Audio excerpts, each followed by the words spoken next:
right, what's going on, you guys? Nick here with Nick Strength and Power. I've got a couple of interesting stories for you guys today. By far, the biggest story that we've got today, Samson Dauda officially confirms he's competing in the Prague Pro next weekend. I think this is a huge story. I think we are absolutely spoiled as bodybuilding fans. The month of October, I don't really think could get much better. In addition to the Olympia, all this other stuff that we've got now. 2 pro shows this weekend. And the showdown that we've all been waiting for, that we've all been wanting to see in Prague. So first of all, as it pertains to Samson Dauda, in this physique update, 295 pounds. In my opinion, he looks a lot better here than he looked at the Olympia. He says at the Olympia he weighed 280 pounds, so he was a significantly lighter, smaller version of Samson.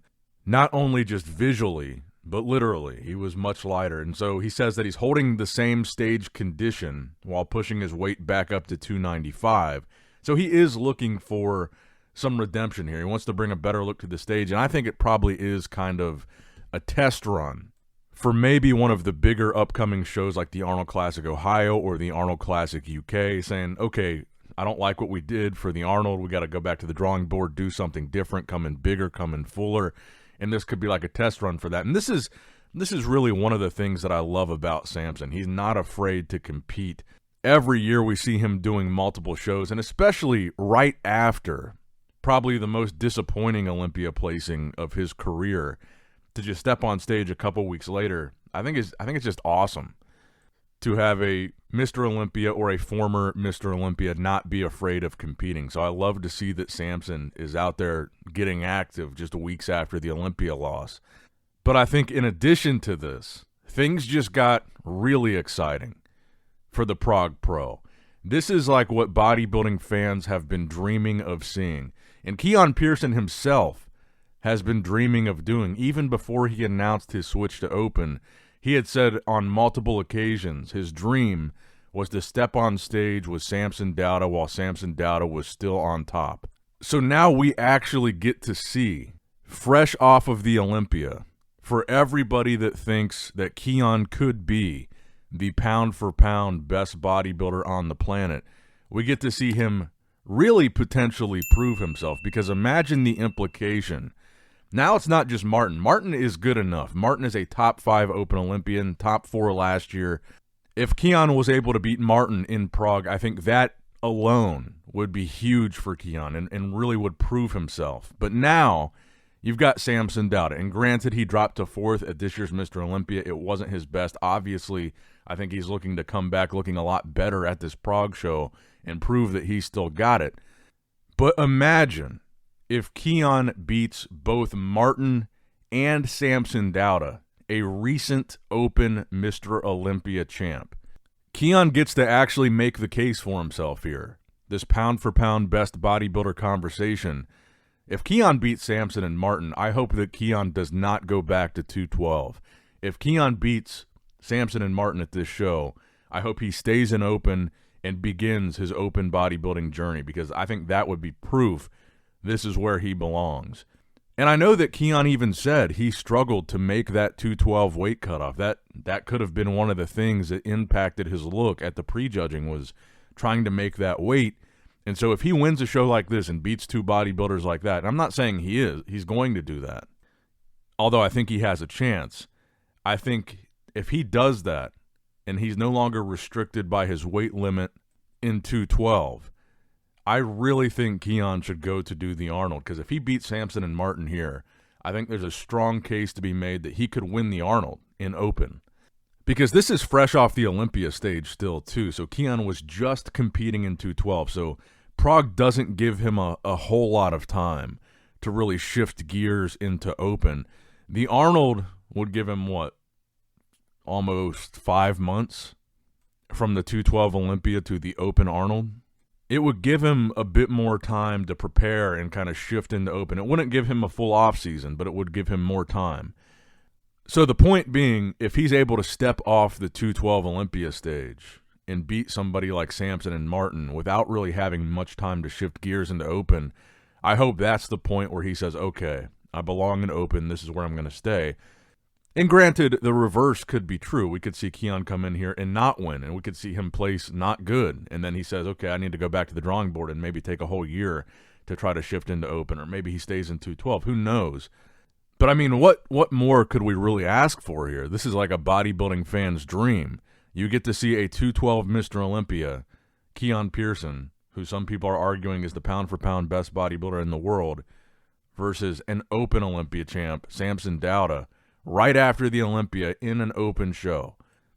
And I do think Samson will look better here than he looked at the Olympia, but it presents an interesting conversation because do I think that Keone could have beaten the version of Samson that we saw at the Olympia this year?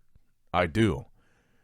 But I think that now you can make the argument that maybe the Prague Pro just became the most exciting show of the year outside of the Olympia, because this is what bodybuilding fans dream of seeing. So let me know what you guys think in the comments below. Martin Fitzwater, Samson Dauda, Keone Pearson in Prague. Michael Krizo too.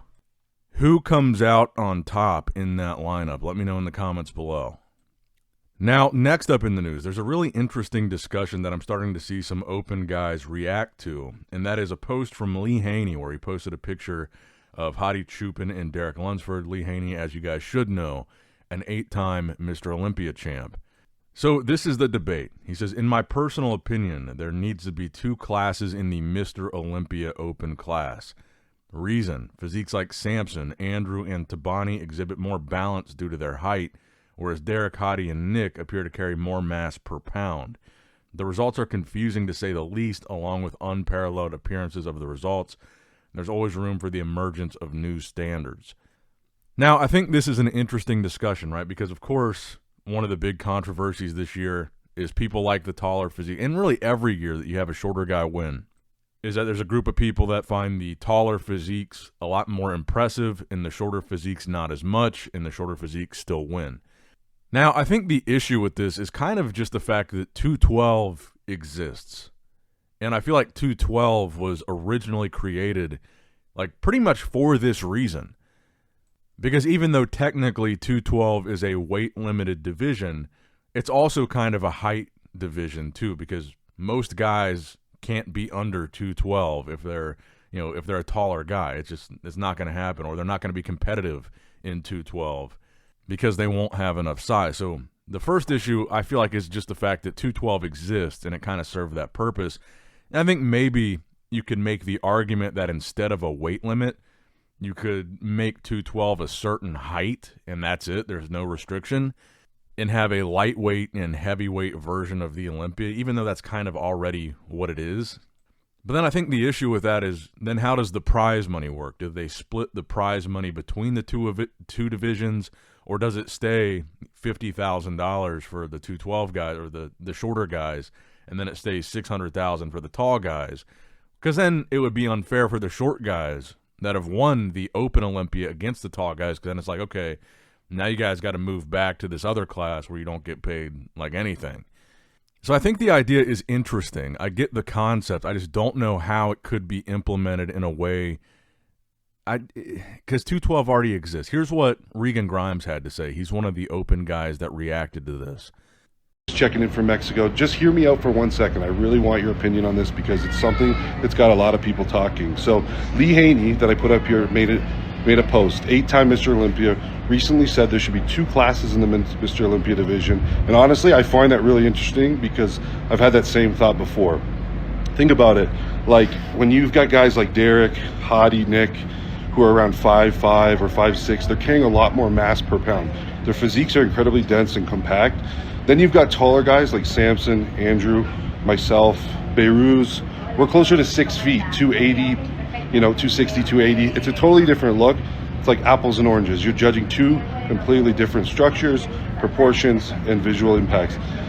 So maybe there should be a height cutoff, like 5'6" and under, 5'6" and up. I'm not saying that's the answer, but it's an interesting idea, right? What do you guys think? Should the Olympia Open have 2 height-based classes? Drop your thoughts in the comments, and I really want to hear everyone's take on this. Peace. Now, of course, Regan is a taller guy, so he would want to be in the taller open class, or he would be in the taller open class. And I get the argument that the shorter guys are more dense and have more muscle pound for pound, But I think the idea with open bodybuilding is whether you're short or tall, if you're that guy, you're that guy. Like when Samson comes in that dense and pound for pound that big, he won. When he was in shape and he was pound for pound that big and dense, he won. And he's a taller guy. So I think, I mean, obviously the idea with open bodybuilding is if a taller guy is able to come in as pound for pound muscular and dense and top to bottom complete as the shorter guys that are winning, when a taller guy does that, then the taller guy wins. Even though it is harder for a taller guy to do that, but I think that's the idea, is if they do that, then they win. So I think there's a lot of issues that would need to be ironed out if this idea were something they pursued, because if you made it a height limit, they would have to figure out what they're doing with the prize money, and how are we defining the short versus tall titles? Which one is the real Open Mr. Olympia? That's another issue. And then I think like the unfairness of kind of moving backwards. Now that you've had these shorter guys that have already won the Open and beat the taller guys, it's hard to say, well, now you got to go in the short division where we're not going to pay you what we paid you to win the Open one, even though you already won the Open. It is a convoluted discussion. But let me know what you guys think in the comments down below. I'm sure there's going to be some interesting takes on this one. I think it's a good topic to debate. I just don't know how they would implement it at this point successfully, and what would that look like. Now, the final story that I have for you guys today, the latest update from Ruff Diesel, just, I guess, one day now from taking the stage in Brazil. So, to Terrence's credit, what I really like about Terrence is the same thing that I just said I like about Samson. The Olympia just ended. We're 1 week out from the Olympia, post-Olympia. And not only is Terrence doing this show in Brazil, then he's traveling to Prague, and he's doing Prague too. So this is, I like an active pro bodybuilder, even when they're on top. And Terrence gave this sneak peek at a day out where, of course, he looks great. And I think that it's really admirable because, again, neither Terrence or Samson need to qualify for next year's Mr. Olympia 2026. Obviously, Samson won the Olympia, so he's qualified for life. Terrence was top 3 at this year's Olympia. He doesn't need to requalify. So at this point, they're doing it for the love of the game, and I really respect that. I think it's really cool to see. But anyway, let me know what you guys think in the comments below. Very exciting week for bodybuilding, very exciting week for bodybuilding news, and a very exciting rest of October that we have to look forward to here. 2 open shows this weekend, a classic show, the Prague Pro next weekend. It's not over yet, so let me know what you guys think in the comments below. Make sure you like the video, subscribe to the channel, click that bell notification icon if you have not already, and as always, I love you guys, appreciate you guys. Nick Strength and Power, signing out.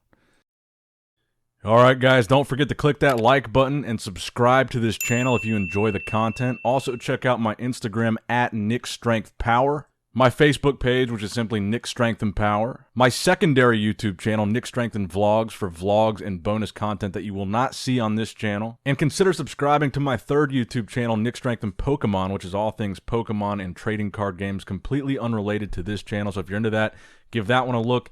And all links to merchandise and social media will be in the description box below. If you guys want a Nick Strength and Power t-shirt, that will be in the Shopify link below. Have a great day.